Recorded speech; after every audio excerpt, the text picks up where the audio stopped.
Parole de Dieu quotidienne.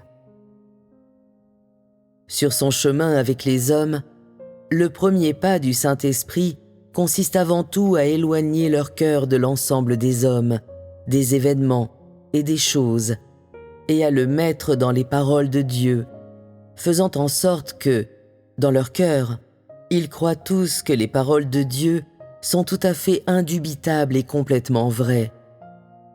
Si tu crois en Dieu, tu dois croire en ses paroles.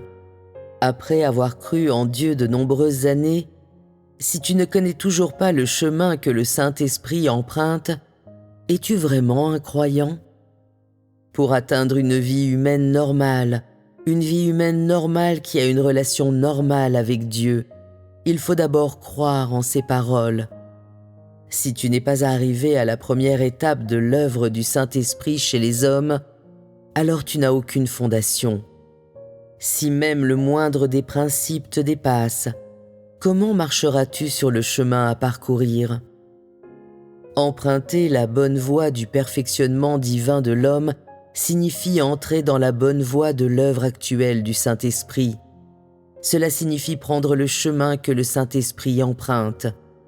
En ce moment, les paroles actuelles de Dieu sont le chemin que le Saint-Esprit emprunte. Donc, si les gens doivent emprunter le chemin du Saint-Esprit, ils doivent obéir aux paroles actuelles de Dieu incarné, les manger et les boire. Son œuvre est l'œuvre des paroles.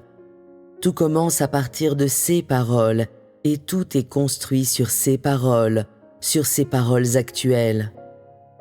Qu'il s'agisse d'être sûr du Dieu incarné ou de connaître le Dieu incarné, chaque aspect requiert que l'on consacre plus d'efforts à ses paroles. Sinon, les gens ne pourront rien accomplir et se retrouveront sans rien. C'est seulement en construisant sur la fondation des paroles de Dieu qu'ils mangent et qu'ils boivent que les gens peuvent progressivement construire une relation normale avec Dieu. Pour l'homme, il n'y a pas de meilleure coopération avec Dieu que de manger et boire ses paroles et de les mettre en pratique. C'est par cette pratique qu'ils peuvent le mieux tenir ferme dans leur témoignage en tant que peuple de Dieu.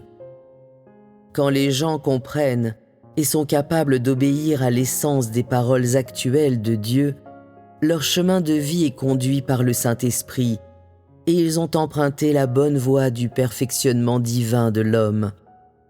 Auparavant, les hommes pouvaient obtenir l'œuvre de Dieu simplement en cherchant sa grâce ou en cherchant la paix et la joie, mais les choses sont différentes maintenant. Sans les paroles du Dieu incarné, sans la réalité de ses paroles, les gens ne peuvent pas obtenir l'approbation de Dieu et seront tous éliminés par Dieu. Pour acquérir une vie spirituelle normale, les gens doivent d'abord manger et boire les paroles de Dieu et les mettre en pratique et, ensuite, sur cette fondation, établir une relation normale avec Dieu. Comment coopères-tu? Comment tiens-tu ferme dans le témoignage en tant que peuple de Dieu? Comment construis-tu une relation normale avec Dieu? Voici comment vérifier si tu as une relation normale avec Dieu dans ta vie quotidienne. 1. Crois-tu au propre témoignage de Dieu? 2.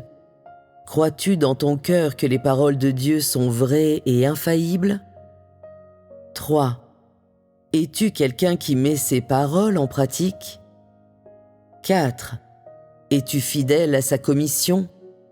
Que fais-tu pour être fidèle à sa commission? 5. Est-ce que tout ce que tu fais sert à satisfaire Dieu et à lui être fidèle? Grâce à ces points, tu peux évaluer si tu as une relation normale avec Dieu à ce stade actuel. Si tu peux accepter la commission de Dieu, accepter sa promesse et suivre le chemin du Saint-Esprit, tu fais la volonté de Dieu. Es-tu au clair intérieurement sur le chemin du Saint-Esprit? Actuellement, tes actions sont-elles conformes au chemin du Saint-Esprit? Est-ce que ton cœur se rapproche de Dieu? Veux-tu te mettre au diapason de la plus récente lumière du Saint-Esprit? Veux-tu être acquis par Dieu? Veux-tu devenir une manifestation de la gloire de Dieu sur terre? As-tu la volonté de réaliser ce que Dieu exige? Si tu as la volonté de coopérer quand Dieu parle et que tu as la volonté de le satisfaire, si c'est ta mentalité, cela signifie que les paroles de Dieu ont porté du fruit dans ton cœur. Si tu n'as pas ce genre de volonté et que tu n'as pas de but dans ta recherche, cela signifie que ton cœur n'a pas été touché par Dieu.